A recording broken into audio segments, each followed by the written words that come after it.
Hi again, Accidental Octogenarian here, with what is really the second part of my previous video about life in the 1950s at home.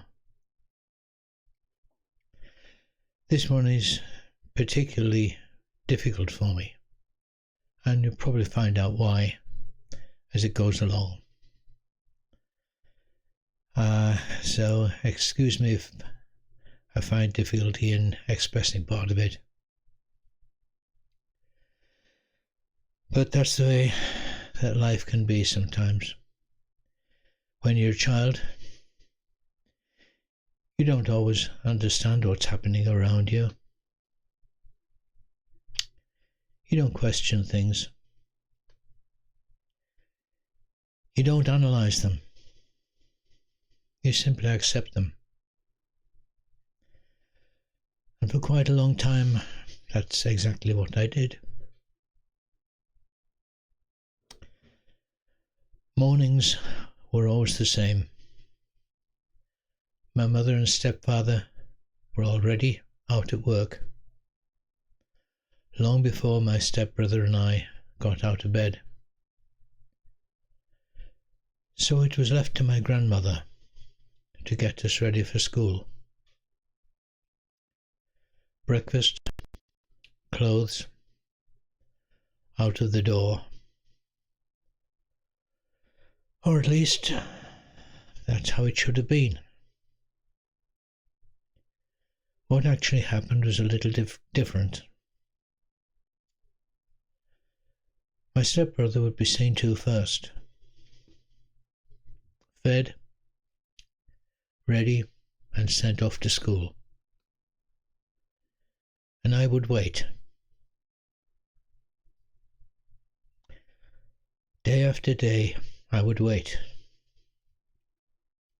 Until eventually, I was sent out late.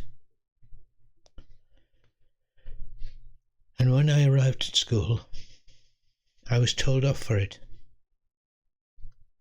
Every day. And I said nothing. I didn't explain. I didn't argue. I didn't tell anyone what was happening. I just accepted it. That's what children do. You assume that somehow it must be your fault, that you've done something wrong even when you haven't. And so the pattern continued, day after day, until eventually the school sent my mother a letter. They wanted to know why I was always late. And that was when the truth came out. Now that should have changed everything. And in some ways it did. But not entirely. Because there were other things that were harder to explain. Things that didn't leave a clear mark. There were days when I would come home from school and there'd be no meal, no welcome, just nothing. So I would go out again and walk for miles, just passing the time until I knew it was about time for my mother and stepfather to return. And then I would go back.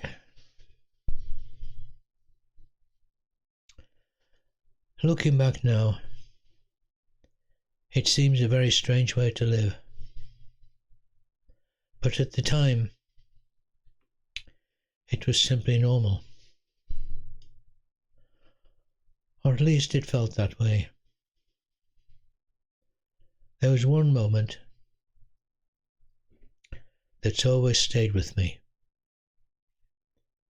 By then, we were a little older, and I had started college. One day I came home, couldn't find my grandmother. Eventually, I discovered her. Locked in the cupboard under the stairs. Left there by my brother when he had gone out. I let her out, of course, and again I said nothing. Time passed, and in the early 60s she had a fall. She never recovered from it. She spent the rest of her life in bed. And during that time, I went to see her every day. And I was later told that she had said, "That's my boy, not the other one." It's a strange thing. After everything, all those years,